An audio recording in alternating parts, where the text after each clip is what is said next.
Polisi membongkar praktik pengoplosan tabung gas subsidi menjadi gas 12 dan 50 kg di kota Cilegon, Banten.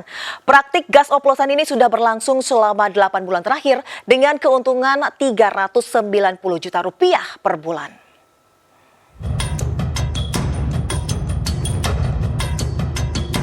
Petugas Ditreskrim Suspolda Banten menggerebek aktivitas penyuntikan tabung gas LPG 3 kg menjadi 12 dan 50 kg di wilayah Kecamatan Jombang, Kota Cilegon, Banten. Dua pelaku AS selaku pemilik usaha dan AI operator yang menyuntikkan tabung gas ditangkap dan ditetapkan sebagai tersangka. Modus para pelaku membeli tabung gas 3 kg secara acak dari wilayah Cilegon dan Serang, kemudian dikirim ke lokasi penyuntikan. Pemindahan isi gas subsidi tersebut dilakukan menggunakan selang dan regulator gas yang dimodifikasi. Dalam sehari, mereka membutuhkan 400 tabung gas 3 kg untuk mengisi tabung gas 12 dan 50 kg. Polisi menyita barang bukti 5 mobil berisi total 570 tabung gas 3 kg, 12 kg, dan 50 kg, selang regulator dan alat transfer gas. Mengungkap tabung dengan jumlah kurang lebih 570 untuk yang diamankan, baik tabung 3 kilo, 5,5, 12 termasuk dipasarkan di sekitar Cilegon dan Serang, yaitu di rumah makan termasuk di.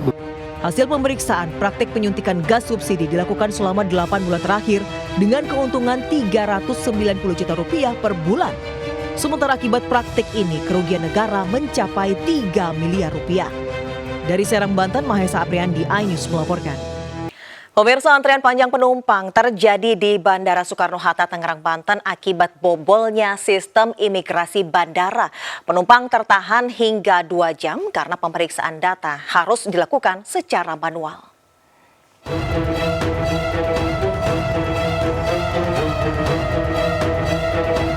Antrean penumpang terjadi di area pintu internasional Bandara Soekarno-Hatta, Tangerang, Banten. Kondisi ini terjadi karena adanya gangguan sistem pusat data nasional sehingga berdampak pada layanan di tempat pemeriksaan imigrasi. Para penumpang tertahan selama kurang lebih 2 jam karena pemeriksaan oleh pihak imigrasi hanya bisa dilakukan secara manual. Ada kali 1,5 jaman ya, pokoknya dari 5:30 sampai sekarang ini jam berapa? Jam 7:30. 2 jaman ya? 2 jam. Ya. Oke. Situasi di dalam sendiri seperti apa sih kalau boleh kakak tahu? Lumayan chaos ya, lumayan chaos karena kan yang biasanya pakai sistem yang otomatis semuanya, ini benar-benar semua petugasnya harus nulis pakai tangan satu-satu. Ya itulah namanya teknologi, kadang-kadang bagus, kadang-kadang enggak. Tapi ya perlu diperhatikan. Perlu diawasi, jangan sampai seperti ini. Kondisi tadi di dalam seperti apa, Pak? Oh, rame. Meski antrean sudah tidak terjadi, pihak imigrasi belum bisa memastikan kapan pelayanan sistem imigrasi akan beroperasi secara normal. Dari Tangerang, Banten, Hasnugara, iNews melaporkan. Para orang tua yang anaknya gagal dalam penerimaan peserta didik baru PPDB jalur zonasi melayangkan protes ke SMA Negeri 3 Kota Bogor, Jawa Barat. Bahkan salah satu orang tua sengaja mengukur jarak rumah ke sekolah menggunakan bambu.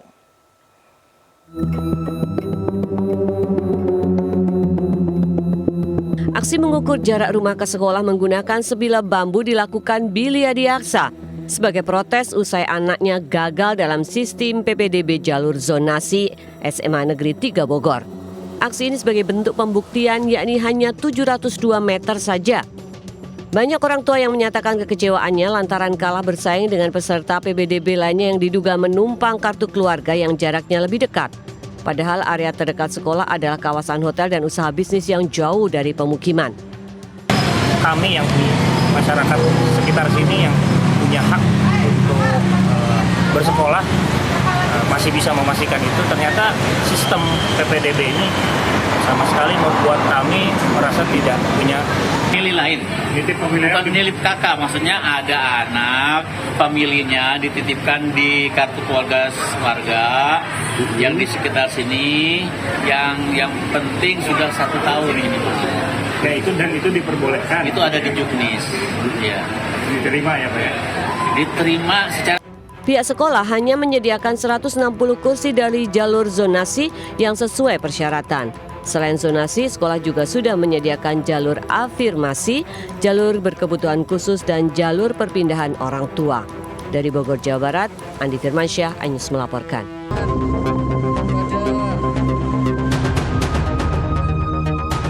Sejumlah bangkai ubur-ubur jenis benang terdampar di pinggir pantai Watu Ulo, Jember, Jawa Timur. Penjaga pantai pun langsung mengingatkan pengunjung agar berhati-hati jangan menyentuhnya karena beracun dan berbahaya jika dipegang atau terinjak. Sejumlah petugas pun melakukan pemeriksaan ke kawasan pantai Watu Ulo hingga menemukan ubur-ubur yang dimaksud. Apalagi satu pengunjung dilaporkan menderita panas dingin usai memegang ubur-ubur ini. Beruntung korban segera mendapatkan penanganan oleh penjaga pantai dan berangsur pulih. Diduga suhu air laut sangat dingin sehingga banyak ubur-ubur yang ke tepian pantai hingga akhirnya terdampar. Dari Jember, Jawa Timur, Bambang Sugiarto, iNews melaporkan.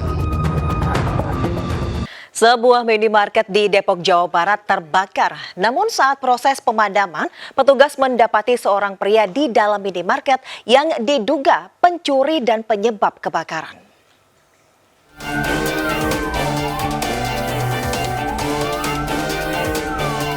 Petugas pemadam kebakaran berjibaku memadamkan api yang membakar sebuah minimarket di Depok, Jawa Barat. Namun saat proses pemadaman, petugas bersama warga mendapati seorang pria di dalam minimarket ini. Pria tersebut diduga pelaku pencurian yang juga menyebabkan terjadinya kebakaran. Sebelumnya saat kebakaran terjadi, warga sempat mendengar pria itu minta tolong sambil menggedor pintu minimarket. Pelaku sempat dikira pegawai toko, namun setelah diperiksa tak ada pegawai minimarket yang mengenalinya.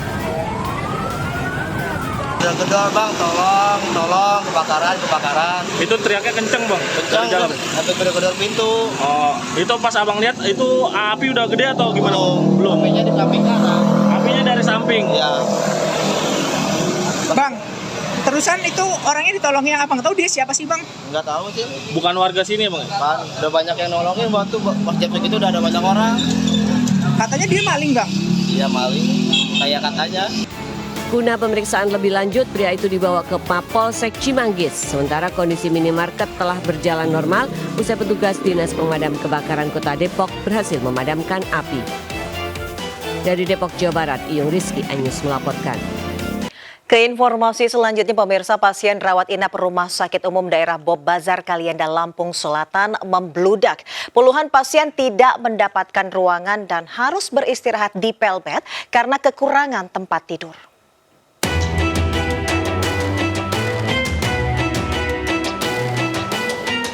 Puluhan pasien Rumah Sakit Umum Daerah Bob Bazar Kalianda, Lampung Selatan membludak hingga terpaksa tidur di pelbet lorong ruang perawatan kelas 3 karena seluruh ruang perawatan penuh. Meski kurang nyaman, namun pasien memilih tetap dirawat di rumah sakit ini. Perawatan dari pihak rumah sakit pun tetap dilakukan sesuai keluhan pasien. Membludaknya pasien di RSUD Bob Bazar hampir terjadi setiap bulan. Bahkan kerap kali ruang transit digunakan untuk rawat inap pasien.